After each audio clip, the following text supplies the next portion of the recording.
This episode of the BCC Club is presented by Lash Paradise Mascara from L'Oreal Paris. I love wearing way too much makeup. If any of you subscribe to our YouTube channel, you'll see, dang near 5 pounds of makeup on my face. The intense volume and length of Lash Paradise gives luxe level lashes. The fluffy bristle brush gives fuller looking lashes instantly. It's the perfect mascara and lash look for day and night, or if you're like me who sometimes sleeps in your makeup, night to morning. It lasts all day. Drop the falsies. Lash Paradise Mascara gives you all the drama for your lashes. Order Lash Paradise now on Amazon. This episode is sponsored by Liquid IV. Whether you hydrate to live or live to hydrate, Liquid IV quenches your thirst faster than water alone. That's why I got to do it. I'm cramming a lot of drinking into one sitting, so I have to have Liquid IV present. I love to have Liquid IV before my workout. I love to have it when I'm feeling run down. I love it after a long night out. And one stick plus 16 ounces of water hydrates better than water alone. No artificial sweeteners and 0 sugar. However you hydrate, grab your Liquid IV Hydration Multiplier sugar-free in bulk nationwide at Costco, or get 20% off your first order when you go to liquidiv.com and use code BCC at checkout. That's 20% off your first order when you shop Better Hydration today using promo code BCC at liquidiv.com.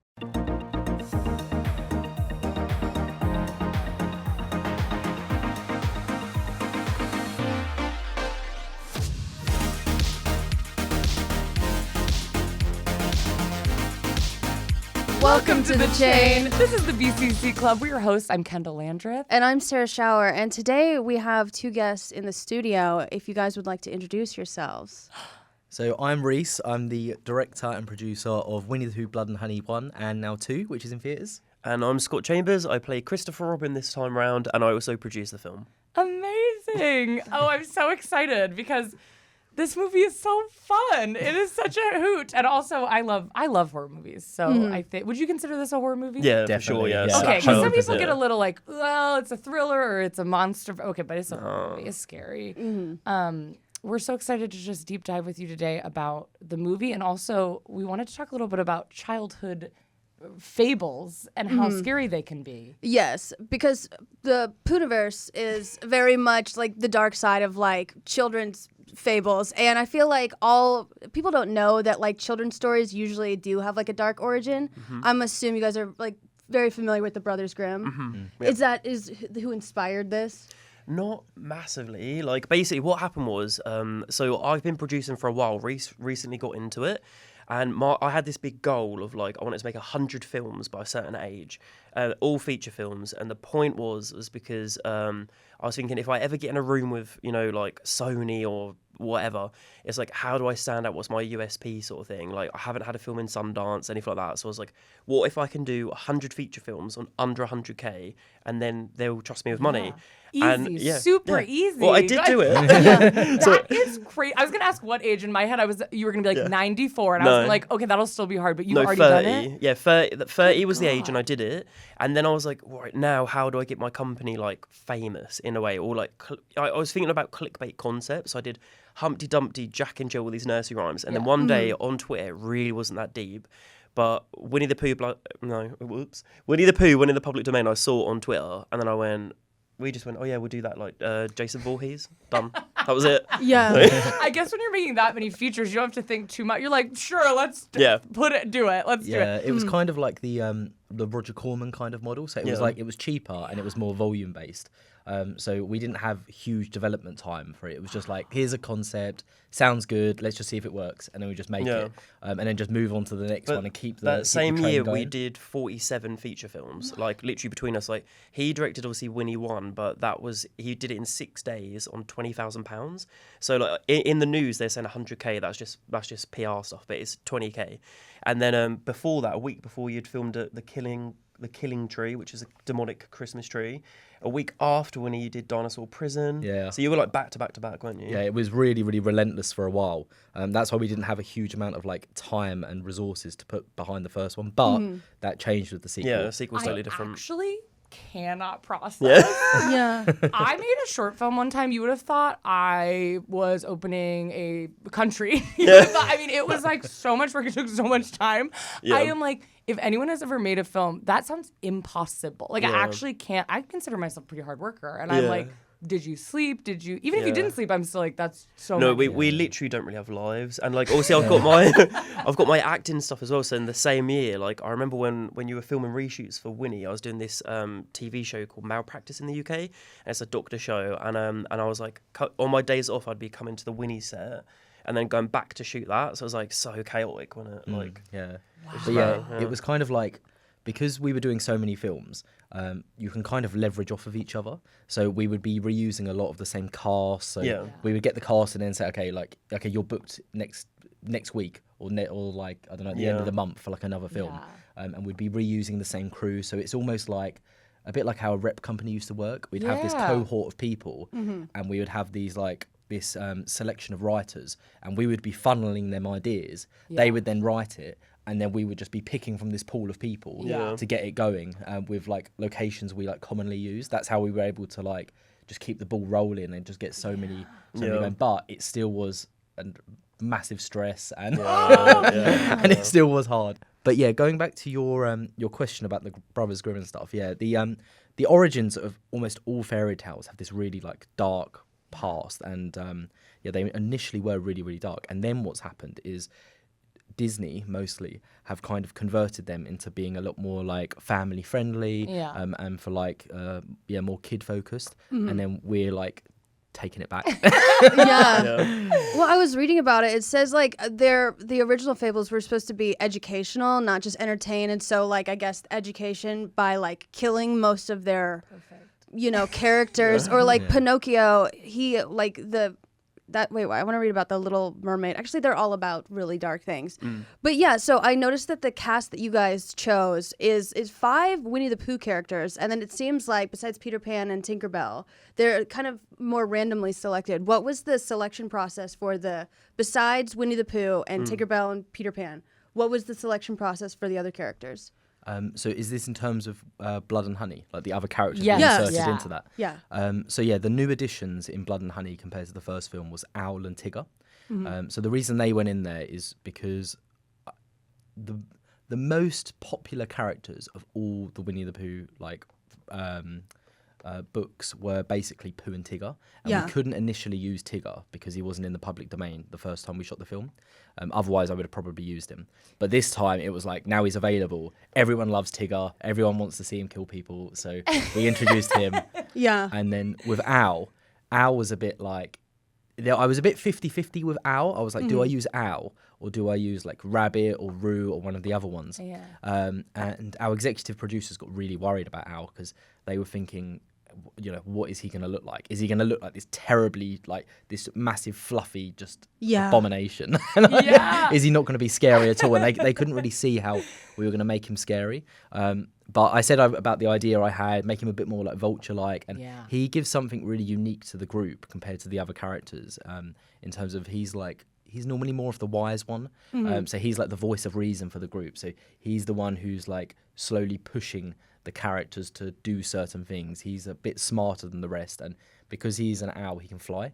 So I can use that to like, he can be like the scout for the group as well. So it felt like there was more benefit of picking him and having him amongst the cohort than like Rabbit, who will probably just be another like gardening. Gardening, digging holes. Wait, so that's interesting that Owl is like the one guiding, because I would have assumed that the Christopher Robin character, since you're the human in the story, how are you incorporated into this? So with the first one, that's now a film within our film. Okay. So because obviously a different actor did play Christopher the first time, and we wanted to do that to just kind of restart the thing, because obviously when it got made, it was again 6 days, 20 grand, and we were like, okay, now we've got a budget, let's try and make what we would have made the first time if we had time and money. So with this, it's the events of the first one, they did happen a year ago. So it starts off, Christopher is a junior doctor, and he's trying to get on with his life. This massacre happened a year ago, and he's just trying to move on, but everyone thinks that he was responsible because they never found Pooh and all these lies that I apparently said. Just a caveat with this, with Winnie-the-Pooh, in our horror version, there's a kind of conflict between Christopher Robin and the friends. So he's not kind of working with them, like in the original books. They're versing each other. Yeah. Got it. Yeah, so the town think that I'm like responsible for this massacre, and I'm just. It was a big thing because I was like, how would you make this likable? Because from the get-go, he's kind of down and out, and I was like, my big thing was like, try and make him hopeful, try and give him smiles whenever possible, because otherwise it's gonna be miserable. But yeah, he's just trying to figure it out, but Pooh and all them, they're coming after him, and they're gonna drag him back down. So yeah. My thing is like, I understand why Pooh and the gang are going after Christopher Robin, but what does Peter Pan and what do they have to on Christopher? Seems like they're inserting themselves where they don't need to be. Yeah. They really want the drama. So they're at the minute, so they're not in Winnie 2. They're going to be in the Puniverse Monsters Assemble.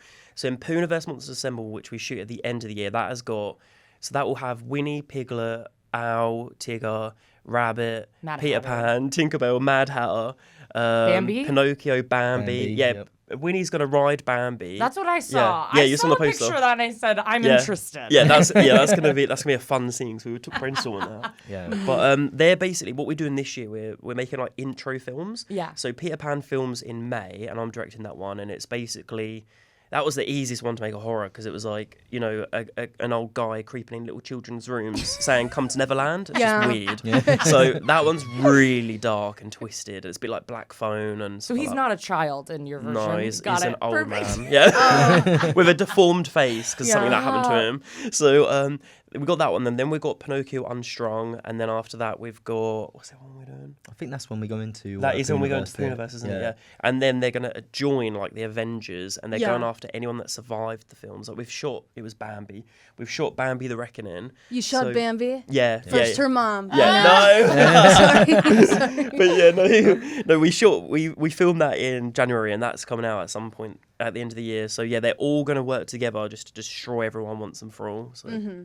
That is so fun. Wow. That's a hoot. I love that so much. I just wanted to know, so I feel like with all the characters you've chosen, there's like a clear parallel or like mental illness that you could usually associate. Like I know Eeyore is clearly depressed. Did you lean into that with like all the characters? So, originally in Winnie-the-Pooh, all of the characters were, like you were saying, were meant to represent a kind of mental illness. Yeah. So like ADHD, etc.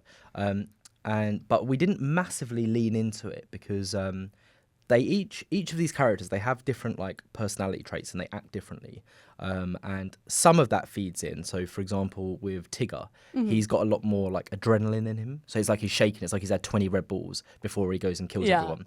But he's also like Freddy Krueger, isn't he? Yeah, Like, he's got like Freddy Krueger vibes to him. Yeah. But we didn't lean too much into like the mental side of it with them. Yeah. So, I guess that wouldn't be that scary. That would just be sad. Yeah. Depressing. It's just a real story of people suffering. Did you have what was like your favorite character to make scary? That was just like home run the whole time. Like the costume was fun. The second you had the idea, you're like, this is so fun. So yeah, I'd say the funnest was Tigger for me because I have a love for 80s horror and slashers. So like Michael Myers, like Jason, Freddy, Texas Chainsaw Massacre, and that's where I drew a lot of my inspiration from. Yeah. And it was just so clear what Tigger should be. Right. With the others, it was like, I don't know, with Owl, for example, I was leaning into like some of like Pinhead and Jeepers Creepers, but I could have gone in many different directions with him. But with Tigger, it was just like he has to be like Freddy Krueger. Yeah. He's got his claws. Freddy has his claws as well. I wanted him to talk and have those same mannerisms, and I wanted Tigger to be a bit more sadistic in his kills. So with Pooh, he's a bit more like Jason or Michael Myers. Like he'll just get in and he just wants to stab you in the head and just get out as quick as he can. Stuff to do. Yeah, he's busy. But Tigger wants to make you suffer. Yeah. So he wants to poke out your eyes and watch you crawl on the floor. Right. Fun. What about you? Me, annoyingly, I'm a bit boring, so I'd say the exact same. Like, Yeah. Tigger was my favourite. I was like, he's going to be really cool. And when we were in the sound design, weren't we? We were having so much fun with, like, lines. Yeah. So, like, there's this girl, and she's in, like, fluorescent underwear, and he says, like, come here, you fluorescent bitch, and stuff like that. And he's very sassy, and, like, he's just an arsehole. Like, fun. yeah, he's horrible. But, yeah, some of the stuff he says, I think people will... I really think people are going to enjoy him. Yeah. And did you more fall into horror, or because I'm getting the vibe you were always into horror? You were like horror fan. So actually, Scott's gonna be probably me, more yeah. of the horror fan. Wow. But Yeah. Okay. Yeah, so I got when I was about 6 years old. My sister was babysitting me with her mates. She was a bit older, and she put Scream on, but they covered my eyes every time someone died, and then they said like, oh yeah, like for example, Drew Barrymore, she ran off into the woods, and Tatum in the garage, she jumped down and ran off. So oh cool, and I really liked the film. And then my brother bought me the video for my 7th birthday, so I went upstairs and watched it, and I was like actually seeing Drew Barrymore get stabbed in the throat and getting gutted, and then I'm seeing like the girl in the garage actually get her head snapped. all the characters you love. Yeah, and I'm like, what? At 7. Yeah, and then I was really scared going to bed because I was obviously 7. Yeah, my mum was like to my brother, get in his bedroom and tell him, explain what that was, and he was like, it's acting, da da da da, and then I was like, I want to do that. So it's like playing like tag, like but just covered in blood. I'm glad that's what you said. I thought you were gonna be like, and I saw these people getting stabbed. Yeah, and I kind of wanted to do loved it. And I said, how do I get involved in doing this? No, but that's how I did it. And then when I was about 10, I got my dad's video camera and I was making my own stuff. Like, I was remaking stuff like Black Christmas and all that kind of stuff. And then it just kept developing. And even when I was doing my acting between the jobs and stuff, I just can't sit still. Like, hence doing so many movies. So I was just like, I have to, and I feel like our generation, we have to make stuff ourselves. Do you know what I mean? You cannot wait for the phone to ring. No. It's just depressing, and don't give the power to everyone else. Just do it. Do you know what I mean? Well, and now I feel like too, you can't even do it on your own if you don't have family member who's famous. If you don't have it's so annoying. Millions of dollars, it's kind of like, well, you're out of luck. Obviously, there's some cases where it works out, but it's really hard. So I think people, especially with social media now, have just gotten into like, I'll just do it myself. Yeah. And I mean, it's great, but it's you can hard. make a film on that. Like, if you want, it might look a bit rubbish, but you can do it and you can distribute it. It's like it's so accessible now. So you don't like. That's a really good thing. Like with what you're saying, it's like because when I entered the industry at the beginning, I was like, I just thought it was so unachievable for me because I'm not from the industry at all. My dad's a plumber, my mum's a nurse, and I was like, I actually have no idea, and I was just kept going and going. But I do believe now, like I really think like you can just like you just change jobs to do this, and it was just like easy. Yeah. My prior to getting into this, I was in more of like a corporate environment. So I was doing like data science and programming, all this boring stuff. And but you paid well. Yeah, it paid well. Yeah. But then on the side, I was like helping Scott a bit with ideas. with like ideas Like and producing a bit. and stuff like that. Yeah, like coming up with some concepts and stuff. And whenever I was coming up with like some ideas like that, they seemed to be doing well. Yeah. And then I just decided at one point, like it was about 3 or 4 years ago now, that I'd kind of just give it a go. So I just quit my job and then started producing, and then producing led me into like directing. So my first film I directed was something called The Area 51 Incident, and it's just like a super low budget like sci-fi film about aliens coming out of a portal killing everyone. But it is actually good though. Like I was actually surprised. See. Yeah. Like, when he made the script was like, oh, like this can be hard, and because we didn't have much money, and then I was legitimately surprised. I was like, well done. That was like 30 or 40k, and then after that I did a killer Christmas tree. So a Christmas tree gets possessed, comes to life, and just starts killing everyone at Christmas. Which is genuinely hilarious. Yeah, like, it's really fun. Yeah, if you like that type of comedy, like when you watch it, it's quite a little B-movie and campy. Camp as fuck. Yeah. But I love that. Like I love like Chucky and all that. So. Yeah, I have to like pull him back at points with Pooh because it's like he wants to go stupid with it. And I'm like, just chill out. Like, and you said this is a serious movie. Yeah. Pooh is a serious character. Do you know what though? The first one, he was on set the whole time laughing his ass off, and he was going, "Oh, the girl in the jacuzzi, she's gonna see Pooh in her selfie, but she's gonna carry on being in the jacuzzi." He's having fun with it, right? And then all these reviews are like, "He's taking it so serious," and I'm like, the hell? Like, did we watch the same film? It's like, mate, like... Yeah. Oh, I don't know. Yeah, I was surprised they thought it was serious. Maybe it was like British humour or something. I don't know. This episode of the BCC Club is presented by Lash Paradise Mascara from L'Oreal Paris. I love wearing way too much makeup. If any of you subscribe to our YouTube channel, you'll see, dang near 5 pounds of makeup on my face because Clean Girl was never in. I was going to say Clean Girl's out, but it was, I'm stuck in 2016, and that's why I really do enjoy the Lash Paradise Mascara. It's a staple for my look, not just any trending look. It's my black dress, right? It's my combat boots. It's my carabiner. The intense volume and length of Lash Paradise gives luxe level lashes. The fluffy bristle brush gives fuller looking lashes instantly. It's the perfect mascara and lash look for day into night, or if you're like me who sometimes sleeps in your makeup, night to morning. It lasts all day. So what I like about this product is that it's actually black. You know when you get a mascara and you're like, is this gray? And lo and behold, it is gray. And then the contrast with your eyeliner, so your eyelashes look a little bit gray, or God forbid, you accidentally buy the brown one. I need drama, I need length, I need this mascara, and that's why I like using it. Drop the Falsies Lash Paradise Mascara gives you all the drama for your lashes. Order Lash Paradise now on Amazon. I truly am the most dehydrated person on planet Earth, and that's where, you guessed it, Liquid IV comes into the mix. Whether you hydrate to live or live to hydrate, Liquid IV quenches your thirst faster than water alone. With 3 times the electrolytes of the leading sports drinks, plus 8 vitamins and nutrients for everyday wellness, all in a single sugar-free stick. Sugar-free, can you believe that? It's incredible. I'm sitting here drinking the White Peach Liquid IV, and it is so good. The flavor White Peach is my favorite. It's very nostalgic. It feels like when you're sitting in the back of the car at a gas station and your mom brings you a juice, and you just never have been happier. That's the feeling I get when I'm drinking this, because it tastes so good. It does not taste like water. It's so delicious. I love to have Liquid IV before my workout. I love to have it when I'm feeling run down. I love it after a long night out. And oh my God, I love having it right before a flight, because people always really scare me. They're like, Kendahl, you don't drink any water. You're about to go on a 12-hour flight.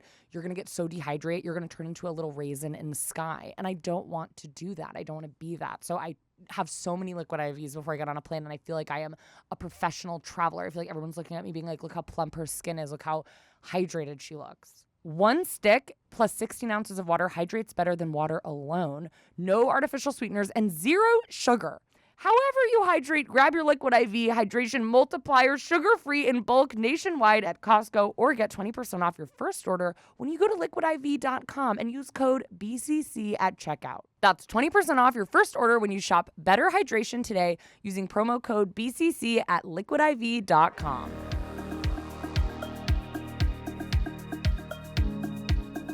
It's very deadpan. So like in Americans, you need to be like spoon-fed things. You know, Have Pooh slip on a banana. Yeah. I do think horror recently has been getting really funny, and I love it. Like genuinely funny. Like I saw, a couple in between there, but I saw X a while ago. Yeah. And I was like, that's good. I loved it because I was like, in the past there had been like, it's a horror movie, but then it has funny moments. But I was like, this is something I saw where it's like every moment that is scary is simultaneously funny. Like even the moments where like the way they shoot something is funny but also scary at the same time, and it was just together in a way that I think is with so the cool. older lady and stuff, they made her really comical at times. Like didn't she shoot cheesy. the gun and she just went flying, didn't she? Yeah, stuff like I that's remember really that being fun. amazing. And I want to be that fucking star and all that. That was really funny. Yes. With that girl, Or there's a part where the old woman is stabbing her, and it's like the way it's shot, it's so scary, but also the way she's stabbing her is so funny, and the shooting is so campy. So it's very fun. Would you say it's like a fun time to be in horror? Yeah, definitely. Like that's what I love. I love it when horror films do that. They're not like trying to. It's not like the actors are playing into the humor.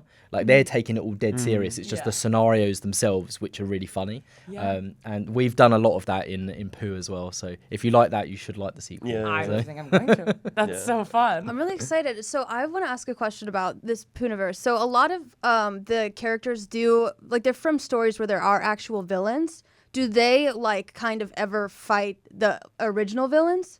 So do you mean like, for example, in Peter Pan with Hook? Yeah. For example. Like, it would be cool. I mean, Hook is always thought to be like the evil guy. Like, just them sneaking up on him and like, no, it's actually Peter who's kind of the weirdo. that is what I'm doing. I'm flipping it all. Yeah. So Peter is completely deranged, and he's a bit like Charles Manson. Like he really he's written this book called Neverland, and it's like a Bible to him, and he believes it's real, and he deludes Tinkerbell into thinking that to follow this book. And Hook is I can't say where Hook come from, but Hook's got a really twisted past, and I think you're going to like him. Yeah, most of the times it's what makes it interesting is flipping it. Yeah. So, for example, with Winnie-the-Pooh, instead of him being nice, he's now evil. With Peter Pan, instead of nice, he's now evil. So normally that means the villain characters have had the same treatment. Yeah. So they've been villains, but now they're potentially on the on the nice side. Yeah. But we're going to have some of them not agree with each other in Puniverse, and there will be some versing. Yeah. So I think that'll be quite cool. Like, I don't want to see, like, just... There will be some cool bits where, like, there's all the monsters in a row. We want this cool scene, like, in a street, and it's all of them in a line, just walking, an owl flying above, and they're just killing anyone in that street. But I feel like it'd be quite cool if some of them didn't get on and you see some cool versing. Yeah. Do any kill each other? They might do, yeah. They might do. Yeah, they might do. I think all bets are genuinely off for this. Like, I think Puniverse, like, we don't like playing it safe. Like, do we? Like, at the end of Winnie 1, it was like, oh, you always get a final girl. Yeah. But we killed her because we were like, no, it'd be cool to, you think literally in the last couple of minutes and then just slash her throat. It's just like, you know, it's just different. Do you know what I mean? Crazy. Yeah. Okay. Oh, sorry. No, go ahead. If I were to stab this Pooh, Yeah. would he bleed or would it be stuffing? So Whoa. actually, that changed between the first and the second film. So in the first film, I went really, really camp and B-movie with it. So I tried to interject loads of fun bits like there, like he could control bees because of the honey link. And when he gets hit by a car, if you look at a close-up when he coughs up fluff. Yeah. Because it's like, oh, he's meant to have like a fluffy inside. But for the sequel, I did a tonal shift to this, and I wanted to make it less campy and less B-movie and make it a bit more serious and make Pooh scarier and all this. So now he's got But organs also it and links, blood in. there's like a big twist and revelation But towards the end. Yeah. there is something which means he's able to survive a lot more than a human would be able to, which you find out in the film. Yeah. If I could pitch a funny, just like one-off scene, Yeah. like Pooh kills a stuffed animal, like a Build-A-Bear, and like rips out its fake little heart. Yeah. It's just like, I don't know. That's nothing. Let's just add that in there. Yeah. That would be cute. I love that. I feel like that. I'm sorry. I'm still stuck on this 100 movies thing. I really am like so shocked.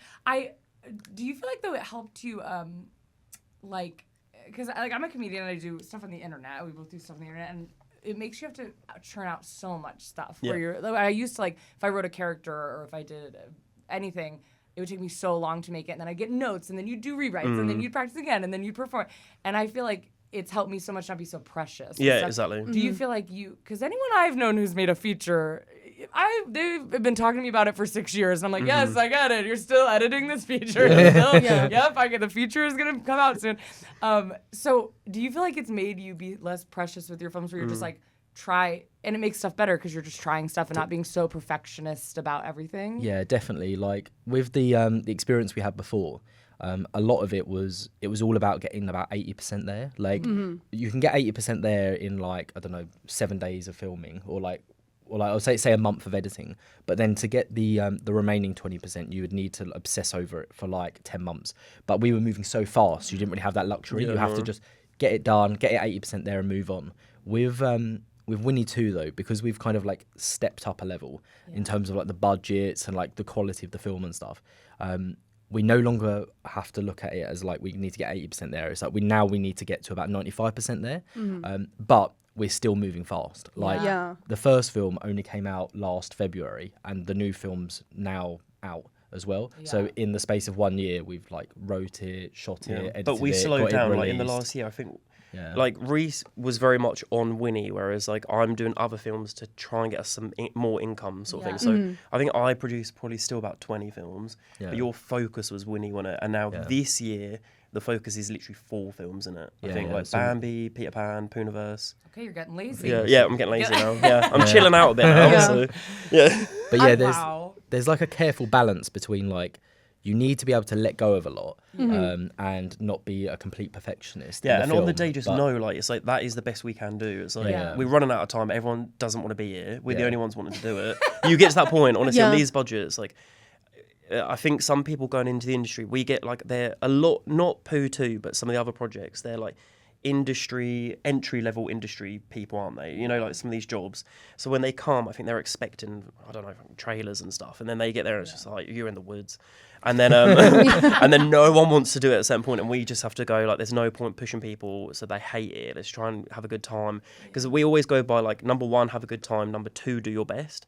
So I always want to create positivity on the sets and stuff, because they are a bit rough around the edges. Like, they're getting better now. With Pooh 2 was much better experience, but the other ones, when they're getting shot in in a week. It's like, don't want to push people too much. It's like you can only ask for so much. Do you know what I mean? Like, but yeah, Pooh 2, I think it felt like a proper film, didn't it? When we're on that. I think that's nice. So too, I feel like I've seen movies, especially in horror, where it's like I'm so with it. I'm like so excited. I'm like, oh, this is so fun. And it feels like the last 20 minutes, I'm like, they're trying to do so much. Like they're trying to give us this is the theme of the film, and this is it's actually not what you thought it would. It's so much, and I'm like, just chill out. Chill out. Like we didn't need a whole like TED talk on what this stuff. And sometimes I'm like, I wish they just had a little more fun. I mean, like, this is it. Let's go. Do you feel like having it be so quick paced made your film a little more fun? Like when you watched it back, or were you watching it back being like, I wish we'd had more time to... With 2, I think we're really happy, aren't we? Yeah, I think we're really happy with the film overall. I don't know what I'd go back and change, really. It's like... There are some moments where it's like, the budget still isn't comparable to like a studio level horror film or so.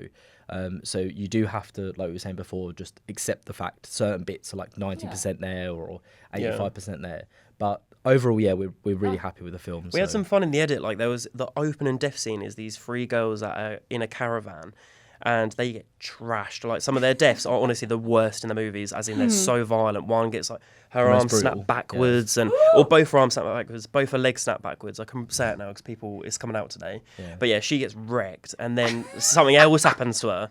Well, she gets pulled by a bear trap, then something else happens. It's nuts. But that scene, it was actually in the middle of the film, and then it got such a good response that we just put it forward, didn't we? It was a bit of that, but also it was a tonal thing. So something I actually really struggled with Pooh 2 was the tone of it, because it's like the concept itself is inherently silly. Like it's Winnie-the-Pooh as an adult killing people, but we also wanted to like interject more drama and like a serious side to it, and like the backstory just have, like, and lore. Heart to it, I'd say it was more. It's not like drama. It's like heart, isn't it? Yeah, that you care about them. Yeah. So but those elements, they need it to go down more of like a serious tone. So it's kind of like dances between these like this kind of like grounded, serious kind of side. And then it has these really campy big kills, because we know that's what people want. Like when you go to the cinema, and like horror fans, they want really kind of creative, fun kills. You know, like the ones in Saw, for example. Yeah. And we have loads of them. We've got people, dishwashers, people getting their heads thrown on that. We've got bear traps being used on everyone. It's nuts. Like there's about 60 deaths in this film. Like I'm not joking. Yeah, it's about 60, and I would say over half of that is actually on the screen. Yeah. It's not off screen, like you see it. And I wouldn't say he compromised at all, because when we were filming Bambi, we were still doing pickups and stuff, so we were like inserting gore shots. I'd say they're really, really solid deaths, and I really mean that. Yeah, this isn't a PG-13 horror. No, this is really R-rated. It's so fun to like. I feel like now sometimes you go to a horror movie like that, and you're like, what are they gonna do? Yeah. And like they'll pull out a glow stick, and you're like, what are they? How are they gonna Where's kill it someone going? with that glow stick? Yeah, like so any object, you're like, what are they gonna do? And it's so fun. Like I saw Cocaine Bear. We love that. I saw Cocaine Bear. I was having so much fun being like, how are and there's a part where she's on a gurney and she flies. That's my favorite scene. It's incredible. Yeah. And you're just like, and it's so funny just because you feel like I guess the scene isn't inherently funny, but you're just like, it is funny. I can't believe they did that. Yeah. It's so fun. We loved watching that in America. Yeah, we watched it last year. That came out last year when we were in LA. And honestly, like going to the cinema with like an American audience is so fun, so much because you're all so vocal, loud. and like you're all getting into it. Like in the UK, everyone's just dead silent. So when I watched Cocaine Bear again at home on DVD, it was still good, but I don't know, that cinema experience made it like 20 times better. Yeah. I feel like American. I haven't seen many movies in other countries, but I feel like in America, it's if you get a good crowd, people are very respectful of the film. Like, there's not like, people, obviously sometimes you can sit next to an asshole, but there's not like people chatting and talking to each other. They're all in it, but they're totally comfortable being like, what the fuck? And then everyone laughs at them, and then they're encouraged, so they keep doing it. But people will be very focused. But people are very comfortable yelling out a scream. Yeah, I love that. We love that. Yeah, in the UK, like the only noise you get is people just whispering, and so I'm just like, shut up. Yeah. But there's no actual reaction. Like I said, just dead silence in it in the UK. Like we've come like in LA, we're probably going to the cinema like every day. Yeah, pretty much. Yeah, you gotta get AMC stubs. Yeah. Oh yeah, we heard about this. $20 or something, isn't it? Yeah. Watch 3 movies a week. It's incredible. I do have to. Can I pitch something to you? Yeah. Okay. Have you? How meta have you gotten with the movies? Very well in Pooh 2, very meta. So because Pooh 1 was, we wanted to change so much with it. We made that a movie within a movie. So the entire film is literally playing within the second film at some point. So it's super, really, really meta. And yeah, there's moments where it's really self-aware as well. Like Pooh says it's Pooh in time, which is a comment on its Morb in time. Yeah. So well, I was thinking, since you wrote like you wrote and created like 100 movies, I would want, just as in my mind, I want the final movie to be like you, like filming you during this entire process, and like you just see you through stages, like this person dies this way, and then you eventually are like, if I was going to kill someone, it'd be like this. And then you guys end up killing each other. And like in the background, it's just like all the Pooh characters who are like, oh, they did it for us or something, you know? I always say, like, I'm not even joking, like what you're saying, like I always pitch this a little bit and I always go, we should do that. Like I always say, like filming a proper behind the scenes, but editing it, like Selling Sunset or something like that would be so good, because we get some right characters on our sets, especially the low budget ones. They're nuts. Like some of the people that come on, and they're like, who the hell's this? And it's like, the process itself of like filmmaking is actually quite interesting. Like we're probably a bit biased because it's what we do. But when I was outside the industry, it's like I would have really liked to see a show or something which kind of went through the start to end, like seeing how people are brainstorming ideas, like they're putting bits together, seeing the creation of like the masks, the like props and all of this, but also just all the there's so much the drama is like insane. There's nuts, like people sleeping together on the locations. I'm not even joking, like actors, directors and all that. And then you've got like people just egos left, right and centre. You find people dropping out. And on low budget, I would assume everyone's like hasn't slept in 48 hours. So then they're like even crazier. Like honestly, you get some You find some like strange stuff as well. Like even on Pooh 2, we I remember this, like one of the locations we had. One of the locations we had was for this scene between two of the just characters a normal called house. Lexi and Freddie. We thought it was all completely normal, the house. We'd already filmed there 1 or 2 days, and the DOP is like, he's really good with like spatial awareness, because basically his job. And he just noticed that like the geography of the house seemed really strange, and that the building, the exterior didn't match the shape of inside. And then he started just looking around the place, and he found this wardrobe, and he opened the wardrobe and then slid the door.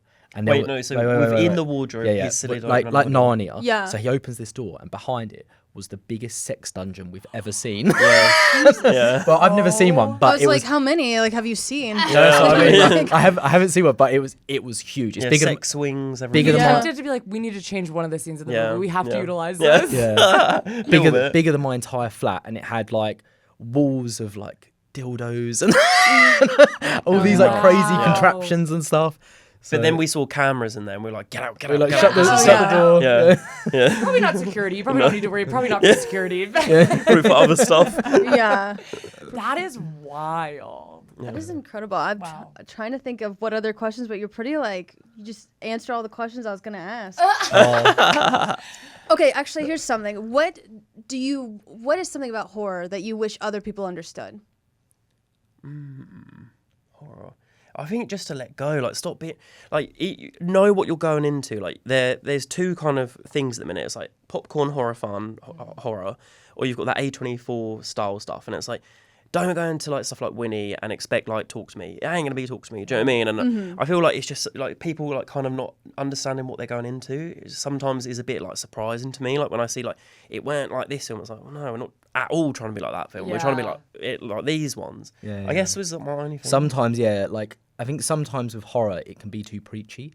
And like you were saying about being so thematic, and people are like trying to force messages down your throat the whole just time. Have fun sometimes. Sometimes just seeing like Winnie-the-Pooh or Art the Clown just stabbing eyeballs is like is all you want. Right, exactly. Like I just saw Late Night with the Devil. Yeah, we saw that last night. Did you like it? Yeah. I actually did like it. Okay. But there's a lot of hype, isn't there? So and I loved it, and I thought it was great, but I did feel like it was similar. Where like at the end, I was kind of like I was wanting it to just be like, she is demented and she is gonna kill everyone in this theater, whatever.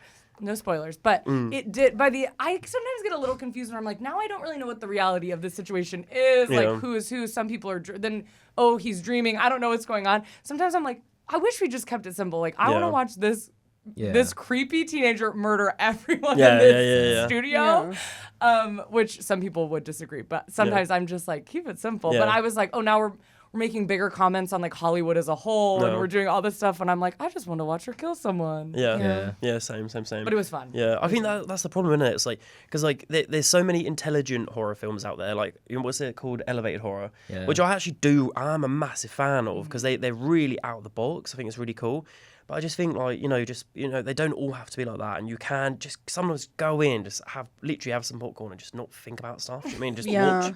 Watch chaos. Yeah, watch chaos. What's like an underrated horror film you think that you're like, that's a good one that people maybe hate on? So I have a love for like B movies and like really campy stuff, and we recently watched slashers, didn't we? Oh yeah, well, you didn't really watch it. Well, You're yeah. watching bits, But I loved the concept of it, and I thought it was so fun.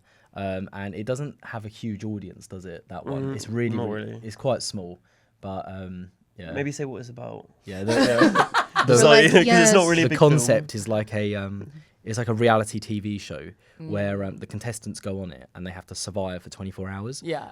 But they get pitted against like a variety of different slasher villains. Sure. So in this one space, you've got like the redneck with the chainsaw, you've got like an evil doctor, and all of But this they all know stuff. what they're going into. It's like Yeah, you're they going to all- win $1 million at the end if you like survive. Squid Games. Yeah. Yeah, but I think it's vibes. quite. I can imagine people actually entering this competition. Oh, yeah. Do you know what I mean? Like, Yeah. imagine that today. It's like, I really want to do something like that. It'd be so good. Yeah, like it is a cheap horror. Like it didn't have a big budget when it was made, but I just love the concept. Yeah. So, yeah. Mine is like the one. I can't really think of anything that's underrated, because normally the films that are good, everyone thinks they're alright. Yeah. But there's just one called Black Christmas. Again, I said it earlier, but from, I think it's 1974, like the original. It was actually before Halloween, and apparently Halloween got inspired by that film. Yeah. And I just think it's so well done. Like, that it's so tense. It's so creepy. It's not very gory, but it's a sorority house, and this guy sneaks into their attic, and he's just living in their attic over Christmas, and he's just coming down, and he's like, while they're sleeping, he's like killing them and stuff, and it's so well done. Like, I remember when I was about 11 watching it or something, and I had to keep turning the volume down because I was just so scared. But I was like, it's horrible, like he's breathing and stuff. That was great. Yeah. Oh, the first horror movie I ever saw. It's not even a horror movie. I would say it's Sixth Sense. It really is it's not good. even Yeah, a horror yeah. movie. Yeah. I watched it. I was probably like 12, too old for this reaction. Oh. I was so scared that I slept with my mom for like years. Like, I mean, I didn't watch horror. Then I got into watching horror movies in high school when I could drink alcohol. But I was so scared. And I also, there's a scene in that movie where her mom, like one of the dead children, her mom poisons her. Yeah. It's like Munchausen. And I, for like a year, anytime my mom would serve me food, Yeah, I was I'm like, loving it. she is poisoning Yeah, me. she's gonna kill me. 100%. So that movie really scared me. Did you have a first horror movie? It's not a horror movie. It's Red Eye. Oh yeah, Wes Craven. Yeah. I walked one out of the about? theater when he got stabbed in the neck with a pen. I can't remember that. Bit. That's not even that bad. Yeah. It was just like I don't know, and then it's like stuck in his trachea. There's something Ooh, about I can't remember that wounds scene. that don't bleed that like freak me out. Oh yeah. Yeah. Well, yeah, first yeah. horror movie, now you become so desensitized. Like I feel like stuff like Sixth Sense. Looking back, I'm like, why did that scare me so bad? It's just the part where she's like in the window and the biker. I don't even remember. I haven't seen it in so long. I still haven't Yeah. rewatched it. I'm like too scared. Even though I've seen now like Evil Dead and I'm like fine, but I still can't go back and watch Sixth Sense. It's just like your first horror movie. You have nothing to compare it to. Like what was yours? I think some of the first ones I watched when I was a kid was it was the Chuckies. So it was like Bride of Chucky and the 2003 Texas Chainsaw Massacre. Ooh. And yeah, I remember I was the same. Like I was really scared that Leatherface was gonna get like a plane over to the UK and he was gonna be like down my street. And Truly, Chucky is so scary too. And when I was a child, we lived in a duplex when I was like 4 years old, and our neighbors were a little wild. The people we shared the duplex with, and the mom always left them. She would go to work, and the kids were just there by themselves. And one of them had a Chucky mask that was like huge. Oh, yeah. At least I remember it being huge. I was 4, so maybe it was really normally sized. But I imagine it this big. Yeah. And he would bang on our window Oh, with the Chucky wow. mask.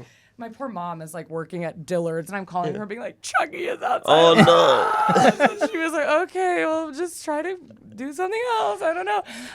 But that was so scary. So I've never seen Chucky either because I think I'm like. Oh, they get silly as they go on. If you just start at Bride of Chucky and see the Chucky, they're not even. You'll have fun with them. Yeah. All right.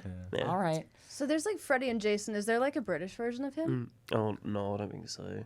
Should make one. Yeah, Freddie and Jason. not a UK version though, is there? No. I can't really think. I think of that is one. what you're trying to basically do though with Pooh, Yeah, isn't basically, yeah. It's you're a bit of trying a. to reinvent. Some of it's just a homage to all those 80s like horror icons. Yeah. And like I love so many of them, so I'm just like sprinkling bits of them on these characters. The UK, like it's so It's not really much of a horror scene, is there? The film industry is so small there. Like that's why, like as an actor, it was like you struggle so much because unless you're in this pool of 5 popular boys at the time, you're not getting cast, and it's really really hard. But I feel like there might be a lot more going on in the UK soon because we've got this like tax relief credit that you can get, 45%. So hopefully it pulls a lot more to us, and then obviously like with you want to have like the UK Blumhouse vibe going on, don't you? Yeah, It's incredible. but yeah, it's hard to like.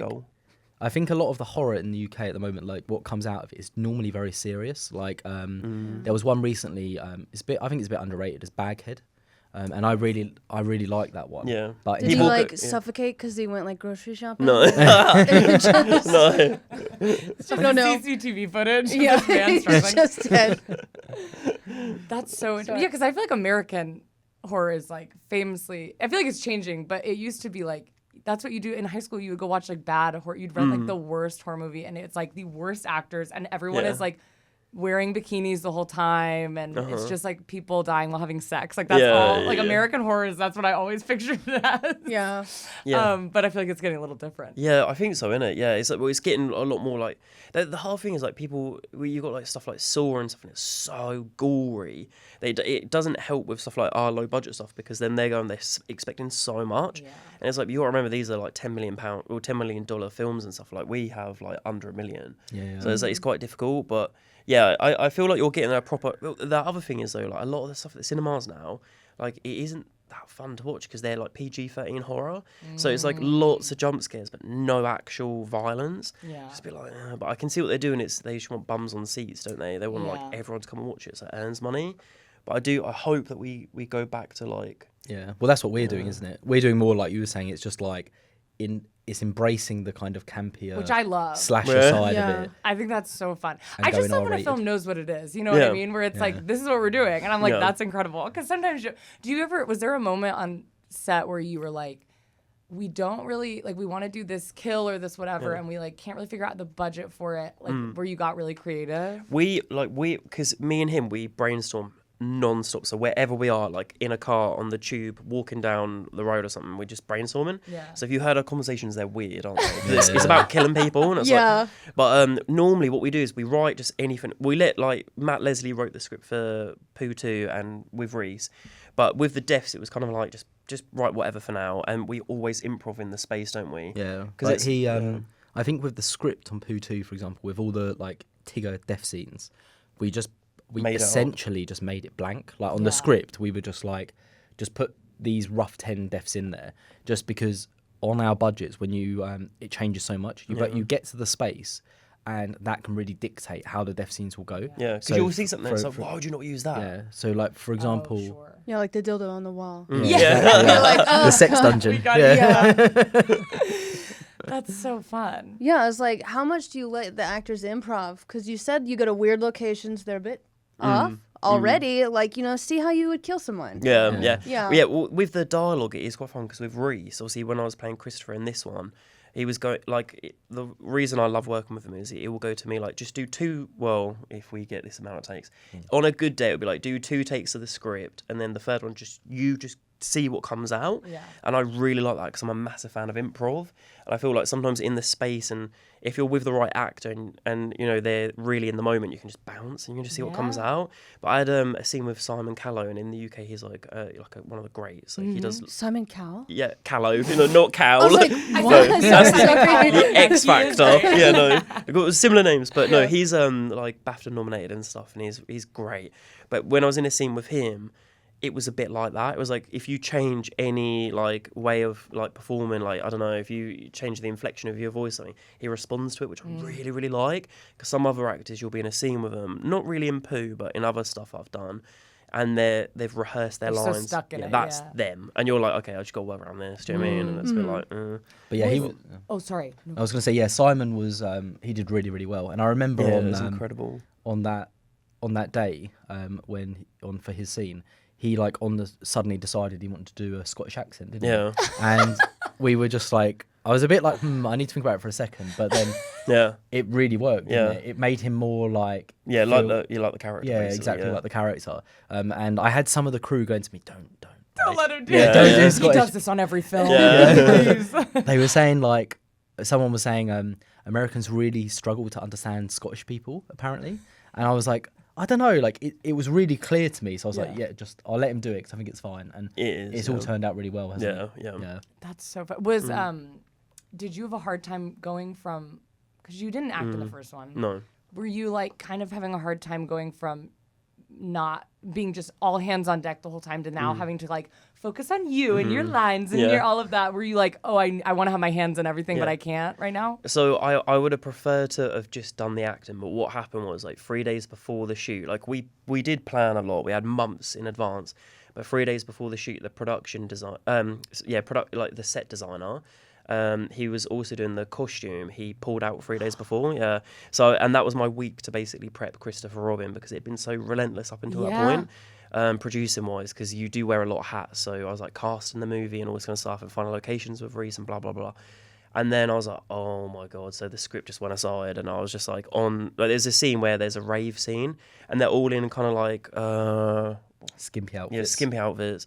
And I was on like these websites and had a budget, and I was like, I don't know. Like, and obviously everyone has to come next day delivery basically, and I was like, the budget was going up, and I was like, damn.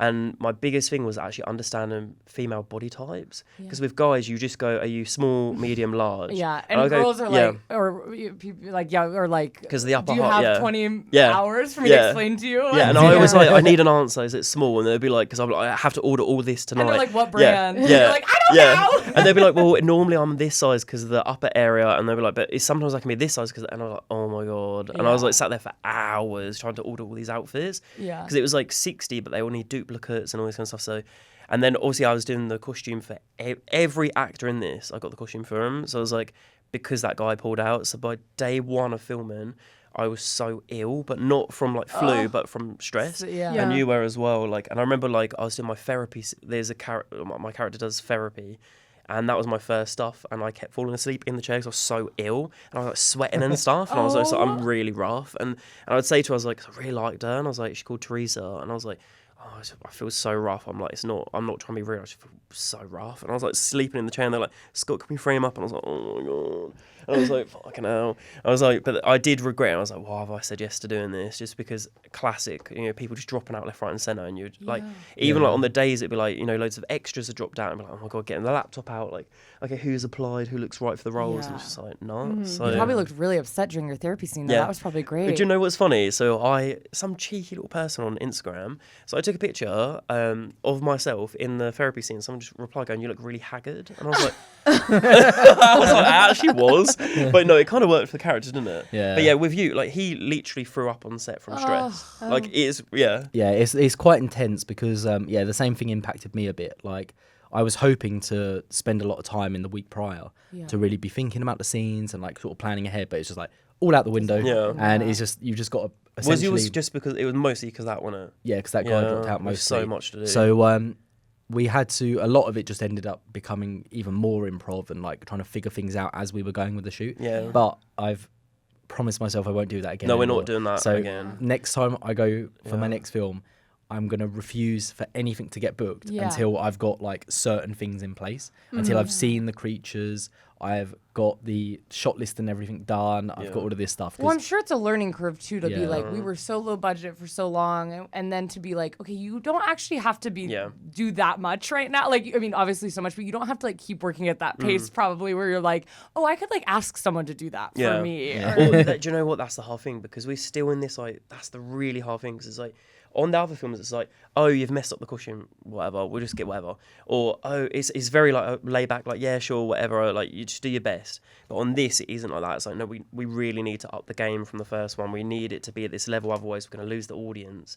And then all these future plans we've got, they're just going to die out. So that's why like quality is important now. Yeah. And I feel like you will see a massive step up, like truly. But it's hard because you go, oh, can I leave this for you to do? And they go, yeah. And then you go back and it's like, is it done? And it's just like, what? You're like, oh no. It's just like, you just do it yourself. It's you know what I mean? hard to let go, But, I'm yeah. sure. Yeah. I mean, I even struggle with that on such a small scale, but Yeah. even like I've always, when what we do, it's like we do sketch and you write it, you do the character, you act in it, you have the costumes, you edit it, and even just like when people are like, you need to get an editor, I'm like, I can't. Yeah. I can't. What if they don't someone- deliver on time? What if they're bad? Like, Yeah. what if I have to spoon feed it too much? I'll just do it myself quicker. Do you know what I mean? Like, Yes. it's so annoying. But the thing is, when you get to that next budget thing, like in terms of our films, it's like, cause we're still in a range, I'd say, where like, still people have got a couple of credits, but you know, they're just, it's not well prepped sometimes. You get to set and you're like, what the fuck? And you're like,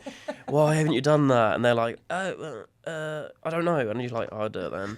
But I feel like on the next one, we've put our foot down and we said like, we're not doing any more of these unless we good. get to that budget level. Yeah. I don't know if you feel this, but I think sometimes in situations like that, it's so hard to teach people like, are like, oh, I guess what I did was okay because nobody has time to deal with them. No. So like I've even had like my really good friend is a producer and she produces a lot of low budget stuff, and someone will come and be like just fully unprepared and they're like, okay, that's fine, and then they walk away and they fix it, and in their head they're like, I'm never working with that person Same. again. That's what I'm like. Yeah. But I always try and be everyone- really nice, but I'm like, in my head, I'm like, done. Because you don't have any time, so you just say like, okay, Yeah. great, good to know, thanks, and then you walk away, and then you don't want the drama. It's like, Yeah. I don't want to piss myself off. I don't want Yeah. to make my day miserable. So it's just like, okay, you're a huge problem. and they leave Never going, again. all right, I Yeah. guess that worked out. Yeah, Everything yeah. was fine, and you're like, no.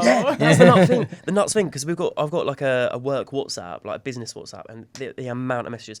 Hey, can I get booked? And it's like, dude, like, have you got any idea of the amount of stress you cause me? Like I don't get it. They're deluded.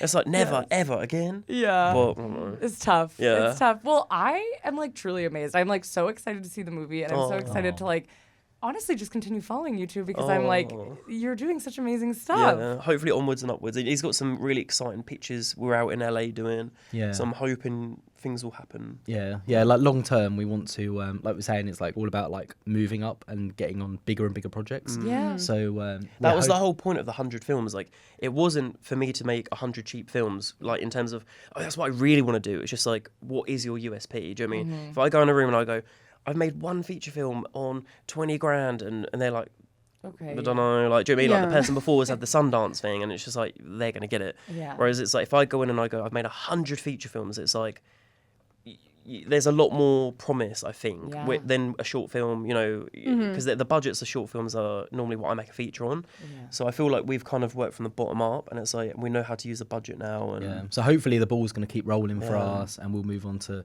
bigger projects. I mean, one day when you get a really, really big budget, which I feel like is right on the horizon, I mean, just like a Absolutely. huge budget, Yeah. you guys are going to be like masseuses on Yeah. set. We do you know what? I wouldn't know how to spend it. Like, as in, I like, know. there will be a degree of like, I'm not paying that. Do you know what I mean? Like, because like, there's a serious film that I've written, and it's like a true crime drama horror, and it's based on a 70s serial killer set in modern day, and blah blah blah. But they put a budget top sheet together for $5 million, and I was just like, overpriced, and I was just like, sat there, 'cause I'm so You used said to. cut where I Yeah. get paid. I don't Yeah. need to get paid. No, I actually did for my pay. I actually did. I think I was put on something like 50K or something for some job, and I was like, I don't need that. Like, you know, I'd rather go back into the film. Yeah, Like, I yeah. want to make a better film. Yeah. But there was other things where I was just like, cut. I was like, we can make this on 2 million. We don't need 5. But yeah. They're like, so they gave you $5 Yeah, million. I Please didn't hear just that. take it. You're like, Yeah. no. I make 2 films. I make 2. Donate the Yeah. rest Yeah. to somewhere, to charity. It's Yeah. fine. That's so. Well, I'm so excited, and Oh, thanks, guys. congratulations. Yeah. Yeah. cheers. Thanks so And much. welcome to America. I hope Yeah. you've we had a love good it. LA experience. Yeah, it's fun. I don't like all the driving around though.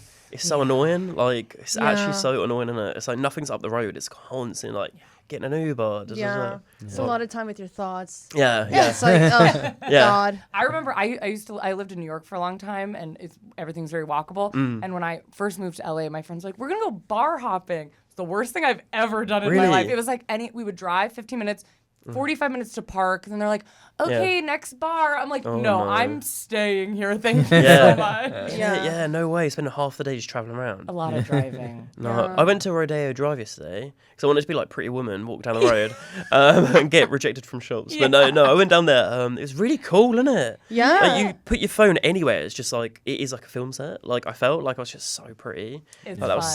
stunning. You so felt clean. so pretty? No, but my pictures. okay, yeah, No, yeah. every time I looked in the mirror, I was like, fuck my hair. You gotta go. Have you been to Universal? You gotta do the We're gonna studio do the tour. tour. You're gonna do the tour. It's fun. I have a season pass to Universal Studios because it's like it's not expensive, and so I'll go to the studio tour all the time. I've seen it so many times because it's not really interesting anymore, but it's just fun. Yeah, like bit of you fun, love to you just sit. You can get a pretzel. Oh, It's nice. That's It's a so nice American, tour. isn't it? A pretzel. Oh, yeah. Do you like pretzels? No, really. not really. No. They're okay. Yeah. Wetzel's great. pretzel's really good. Honestly, They're a great. cheese pretzel's very good. I don't know. I had a pretzel try. one year when I was in middle school, and then I got the flu, and I haven't really been into pretzels since because I Wow. really associated the vomiting with the Yeah. pretzel. Anyways, Yeah. No, I do you know what? No word of a lie. So once when I was a kid, about 8 or something, I went with my 2 cousins to Las Vegas, and it weren't very fun because obviously I can't go anywhere, so I sat in the hotel room. But we're in this car, and we drove from like, I can't remember, somewhere to Las Vegas. It was like a 3-hour drive, and I remember my 2 cousins kept eating their like, the little tiny like crispy type pretzels. Yeah. And they stunk, but then they started getting really gassy. And I sat in the back of the car, I was like, this is vile. Yeah, that's why we don't have them in the UK. No, but that is actually he like when you banned said that, them. I was like, legit. I was like, I have a connection as well. 100%. It's a bit gross. As soon as you said pretzel, I was like, oh yeah, that time in the car. I was like, yeah, Yeah. Not good. rank. Oh, thank you so much for coming. Thank you, We're so guys. excited. Tell us where everyone can watch your movie. Yeah, so it's Fathom Events are going to be releasing it on the 26th, so today, Yeah. 27th and 28th. It's in about 1,500 cinemas, Yep. so and I think should it's be able showing to go at, to- 7 p.m.ish tonight. And if they miss it in the theaters, can they see it somewhere else? Can they buy it on? It's going to be streaming, yeah, but it won't. There's like a thing where it's 90 days, so you have to wait a little bit. So it'll be like Probably June. July-ish, yeah. Great. Incredible. Well, thank you guys so much for being here. No, thanks. You guys are like Thanks really so much. cool. The work ethic and just like being able to riff. Sorry, I was just like, that's cool as hell. Oh, thanks, Sorry. you too. It's Yeah. so crazy. I'm seriously still. I'm like 100 movies. Yeah. When I tell you, I swear, makes me look bad. But when my friend and I made this short film, I am telling you, it was No, like but that a is year- more normal, and I bet your short film was really solid. Well, thank you so Yeah, much. yeah. It was a $3,000 budget. So Oh wow! and it was on my credit card. This was a couple years ago. Yeah, I that's said, put good it on my though. credit card. We're gonna make this movie. Everyone on set was like our friends. Yeah. We were up at 3 a.m. I remember one morning up at 3 a.m. making sandwich because we were like, "There's gonna be craft service." Yeah. No. There Oh, wasn't. innit, So yeah. us at 3 a.m. we're making sandwiches. Like we're Yeah. trying to get everyone's Trying to orders. direct a film, yeah, on ours, a good little tip that I've learned is microwave meals. So we just did Bambi, and I was like, we got a caterer on Winnie-the-Pooh. It was absolutely disgusting. So we did get it. Everyone moaned about the food. One day, the fruit had mold on it and stuff. And we were like, screw this. So then I was like, why don't we go to like a really top end? Like, I guess your version would be like Whole Foods or something. Like, we've got something similar, ain't called that. It's like Waitrose. But you go there, you get like really nice microwave meals, and it's like, what do you want today? It's like, you've got curries, you've got pad thais, you've got lasagnas. That's so Just do that. smart. Chuck it in a microwave, get 3 microwaves, just have them all going at once, and just, yeah. Easy. Yeah. Everyone was probably like, "Wow." Yeah, they can't moan because it's like, how can you moan? It's like, what do you want? It's not just chicken and rice every day. And that's incredible. Okay, that's actually a very good tip. Yeah. I don't know why I was thinking this is weird, but like you just like are microwaving. No, actually, it's Yeah. gross. But yeah. No, go. It's No, I was gonna be like just hanging around a bunch of microwaves. Yeah. I'd be sterile by the end of the day or Yeah. something.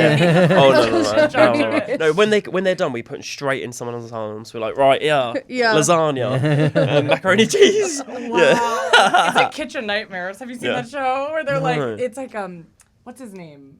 The mean man who. Oh, Hell's Kitchen guy. Yes, yeah, I he forgot. had Gordon- this show. Gordon Ramsay? Gordon Ramsay. Yeah. He had this show that I was obsessed with called Kitchen Nightmares, where he would go to these like 1-star rated restaurants Oh. and you can watch it on YouTube. It's so fun. But they all have like microwaves in their kitchens, and they're just like microwaving Yeah. everything. And they're like, this is where we store our meat, and it's just like on the back of like the chef's convertible in the sun. no. They're like, it's like Yeah. so bad, and that just reminded me of that. Oh, no. but You it's know fun. what? Once, I think it might have been when we shoot one of these films, we went into this place and we ordered like chips and something, and then we're waiting. And then this girl just comes through with like a bag of chips that said like £1. Like it literally said £1 on it for this whole bag, and I paid like £5 for these chips. She comes through and I was like, fuck, are you taking the piss? And it was behind, and then I'm like, and I can see them putting them in there. I was like, Are you taking the That piss? is Like, do you know what I mean? so- I'm paying £5 and they're quid for a whole bag. It's like trash. Yeah. I mean, I used to work at a fine dining restaurant, and people would order orange juice, and they'd be like, "Is it freshly squeezed?" And I would have to go, "It's freshly squeezed, but not in house," which basically means it's not, because obviously any orange juice would be freshly Right, so squeezed. I'm going to ask you and it was Dole.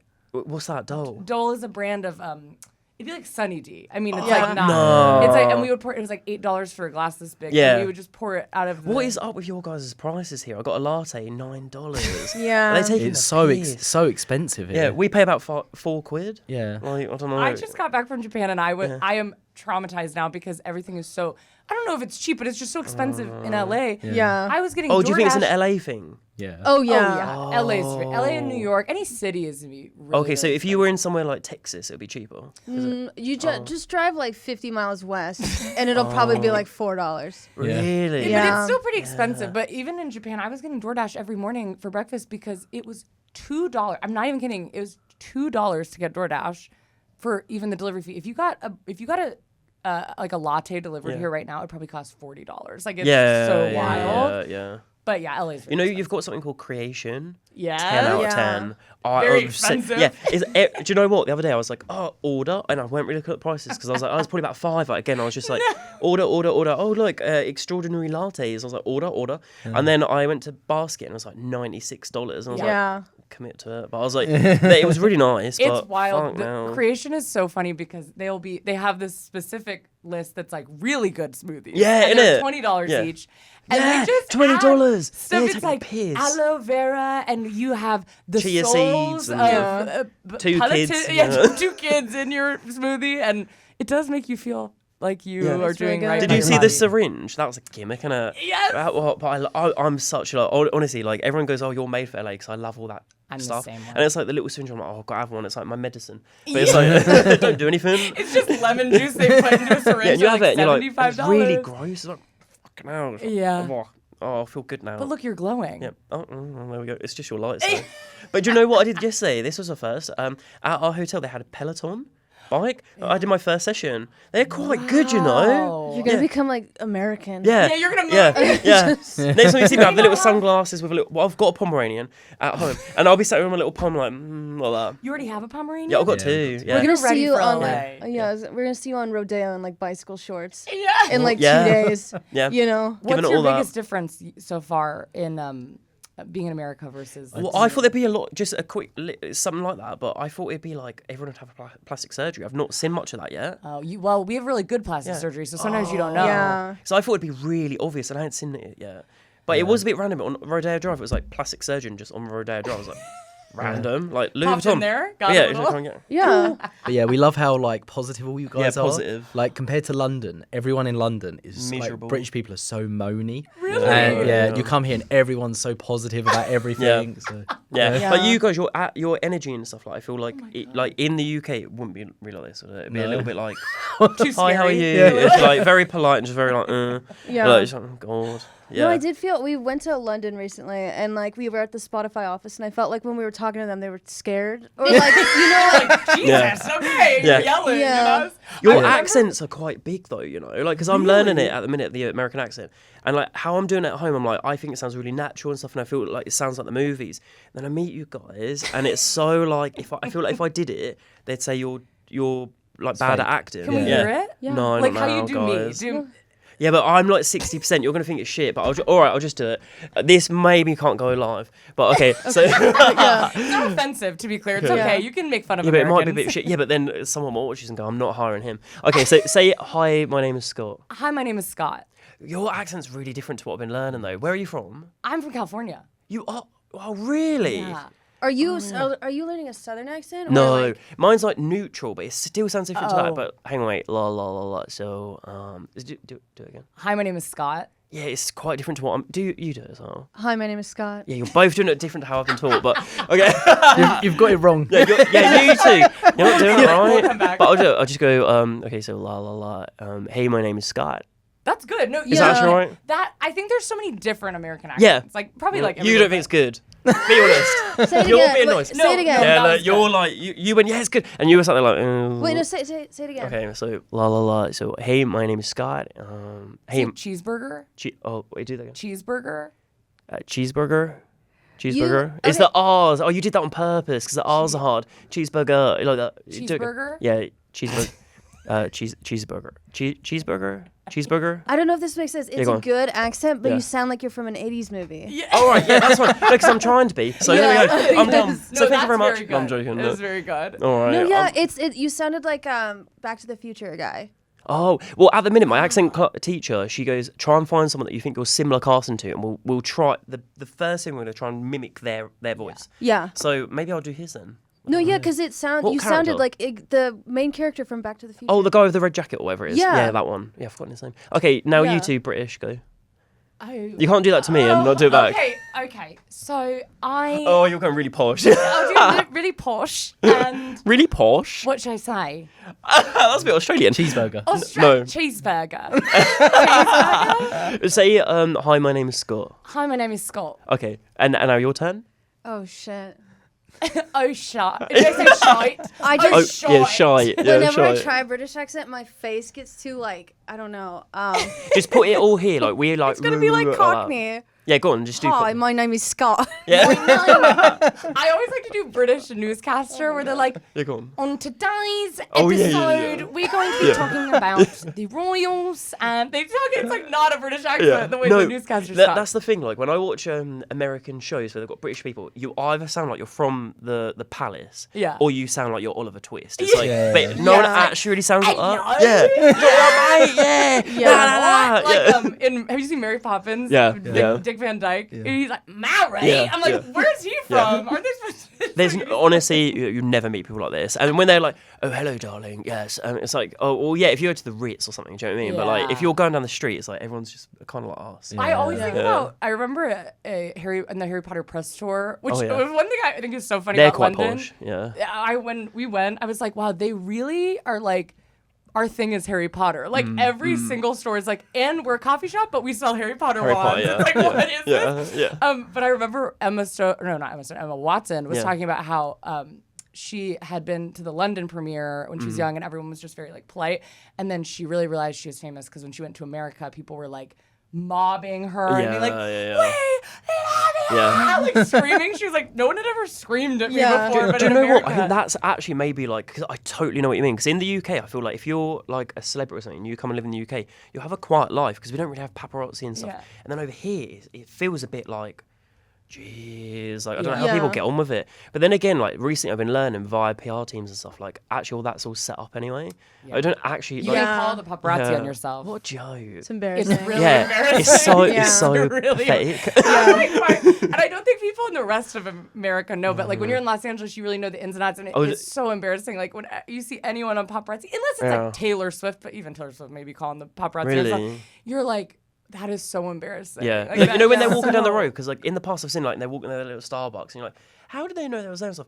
And then you start learning, and like I've started to learn quite a lot lately, and I'm like, and then you look at the pictures, you go, that looks so fake. Yeah. It's how she's like perfect. It's always girls actually, isn't it? Mostly, and they're like so perfect, and it's always like a little bit Yeah. of the lip thing that they do, and it's like, Or it'll sometimes yeah. be a celebrity where you're like I remember this with Jojo Siwa a lot. Do you know Jojo Siwa? No. Who's that? She was Bless on, you. Yeah, what a nice life. No.